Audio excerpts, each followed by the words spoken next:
and glad you could join us again. We got a big one for you today. As I mentioned yesterday, I'm getting ready for the in person autograph season. So you'll get to see how I go about getting the cards ready, finding the cards, knowing how to identify the players, everything that goes into that. And then we've got studs and duds from last night. It's time for another episode of Studs and Duds. For stud hitter, I had a couple different options. One being Edwin Encarnacion, who homered twice in the same inning. But I'm going with Trey Mancini, whose Orioles defeated the Athletics 12-4. Mancini went 3 for 3, scored 2 runs, drove in 2, walked twice, hit a solo home run in the first inning off of Marco Estrada. This card's the 2018 Topps Archives. Just really like the design on these. Very crisp, very clean. I like how they use the old style, vintage style, but they have multiple different designs within the archives. I also like using the hat graphic in the corner to display the team name.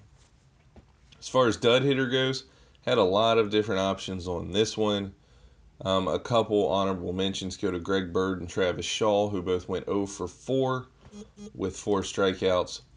But I'm going with Kevin Newman. He's actually the first dud to have gotten a hit in his game. Struck out twice, left 5 on base. But he's the dud because he also committed 3 errors in the field. Jamison Tyone gave up 6 runs to the Cubs and got chased early, but not a single one of those runs was earned because of Kevin Newman's errors. This is a 2019 Donruss. This is the Retro 1985 design.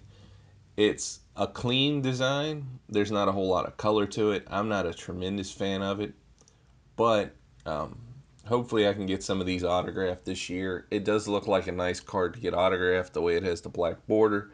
It'll frame it nicely. So I'll see how those turn out if I can get some signed throughout the season. Now, stud pitcher is going to another repeat. We had Trevor Bauer just the other day. Today we're having Blake Snell. He threw 6 innings against the White Sox, allowed 6 hits, just 1 earned run, no walks, struck out 11 as they beat the White Sox 5-1. This is the 2019 Donruss as well. This is the Diamond Kings design, though. I really like the Diamond Kings. I've always been a fan of those. So that's going to be the card I'll use today for Blake Snell. Now, dud pitcher, I really only had one option here. I looked at multiple pitchers, but couldn't even find a really good one for honorable mention yesterday. It's going with Marco Estrada, who allowed 6 earned runs to the Orioles. Not a very strong offense. He only threw 4 innings, gave up 9 hits, 6 runs, all earned, walked 1, struck out 3, and took the loss. Card here is 2014 Gypsy Queen, back when Estrada was a Brewer. I had pretty high hopes for him this year, pitching in Oakland. I know he's a fly ball pitcher. Going to Baltimore to play that game, it probably hurt him because he surrendered the long ball a good amount in that contest. He's really only going to be effective in fantasy, I think, when he's pitching at home because the Coliseum's just so big. So that's something to keep an eye on as we move farther into the season, especially if you play fantasy or you have Marco Estrada on your team. Okay, some of you might be wondering how I find cards. So right now I'm at the Toledo Mud Hens roster. That's one of the teams that'll be coming through town. And for the example, I'm going to do Matt Hall here. So when I click his name, all his information comes up. And this is some of the things I'm going to use to figure out if I have cards for him. The first, you can look at who drafted him. I see Detroit drafted him. So if he has Bowman cards, he's going to be in a Tigers uniform still. Also, since Matt Hall is a fairly common name, I can use his birthday if I find cards for multiple Matt Halls. So what I'm going to do now is I'm going to double check over here at checkoutmycards.com, comc.com, and I'm going to search for Matt Hall.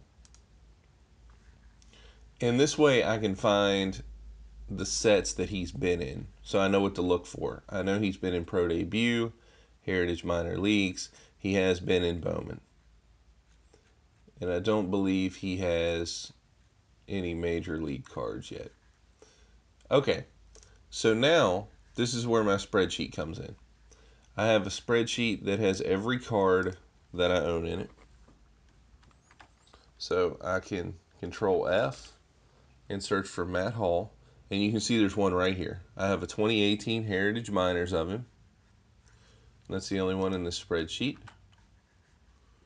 And if I do it over here in this other one, the one spreadsheet has all the tops. So it has Pro Debut Heritage Minors. And this other spreadsheet is just Bowman.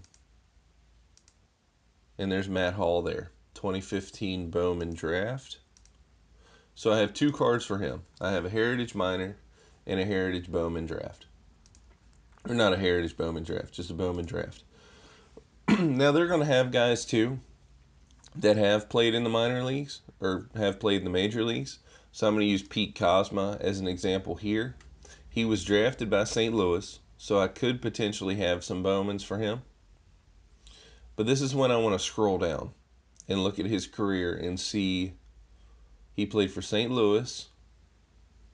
He's played for the Yankees. He played for Texas. And he played for Detroit. So what I can do here is I can go back over and search for him.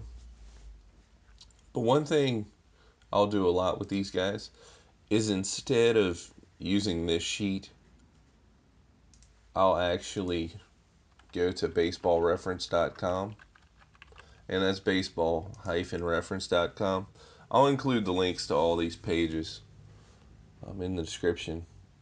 But here I think it's easier to find who he played for because it sorts out the minor league teams. Because unless you collect team sets, you won't have any other minor league cards. Okay, so St. Louis is the big one. New York, Texas, Detroit. So here, I'll go to my NL Central. Whichever card I have from the NL Central is here. Kozma, I've got a 2011 Bowman Chrome rookie, 2014 Gypsy Queen, 2014 Heritage, and 2013 Update. And I don't have any with the Yankees. I don't have any with Texas. And I don't have any with Detroit. Okay, so I have 4 cards for him. So I'll pull these, and then I'll keep pulling for some other guys as well. I'll show you how I put them into my binder to get autographs. Okay, so this is the book that I use to do autographs. As you can see, it's a Strathmore watercolor. I got it from Michaels. What you want to look for is paperweight. This is 140 pounds. Basically means that the pages are going to be pretty thick, so it makes them tough to bend. They have a little extra kind of weight behind them. And these are photo corners. They also come from Michaels. Basically what you want to do to put a card in there, and I always use just a spacer card or a card that I don't really care about, just to make sure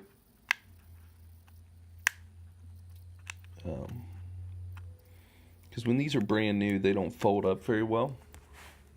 So basically you put the card in there and then it won't move around, and you can just hold your book out to the player. They'll sign the card and you can pull it right back. So you can put multiples in there. You can see I can try and move the card, and it just it won't move around, which is nice. They can sign it, and then you can very carefully pop it right back out. You can see the corners still look good, and the photo corners just hold them nicely in place. Sometimes I'll have them in vertically. Occasionally I'll have a horizontal one right next to it. So if a player has a horizontal and a vertical, I might position them in the book this way, so then they can just sign one, sign the other, and I don't have to change the book back and forth, just to make it easy for them. So I'm going to go ahead and put in what I have for Toledo, and then I'll show you the final result. The book looks like once it's done. As you can see, I've got players sorted. I've got some space between them so that if they look quickly, they'll be able to find themselves on the page.